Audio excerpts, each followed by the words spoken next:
ଯାତ୍ରା କେଶରୀ 2026-2027 ଯାତ୍ରା ଋତୁରେ ପ୍ରଥମ ପର୍ଯ୍ୟାୟର କଳାକାରମାନଙ୍କୁ ନେଇ ଯାତ୍ରା କେଶରୀ କମେଡ଼ିଆନ୍ ପହିଲି, ଚରିତ୍ର ଅଭିନେତା ଶୁଭେନ୍ଦୁ, ଚରିତ୍ର ଅଭିନେତା ଅକ୍ଷୟ, ଯୁବ ଖଳନାୟକ Milan, stylish and romantic heroine Reena,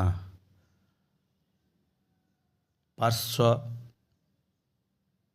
ଅଭିନେତା ଦୀପୁ, ହିରୋଇନ୍ କୁନି, ଯୁବ ଖଳନାୟକ Kuna, stylish and romantic hero Mantu, ବର୍ଷିୟାନ ଅଭିନେତ୍ରୀ ଟୁନିଆ। ଭିଡ଼ିଓଟି ଭଲ ଲାଗିଲେ ଶେଷ ପର୍ଯ୍ୟନ୍ତ ଦେଖନ୍ତୁ। ପାଖରେ ଥିବା ବେଲ୍ ଆଇକନ୍ଟିକି ଦବାଇ ଦିଅନ୍ତୁ ଏବଂ ଲାଇକ୍ ସବସ୍କ୍ରାଇବ୍ କରନ୍ତୁ ଯାତ୍ରା କେଶରୀ।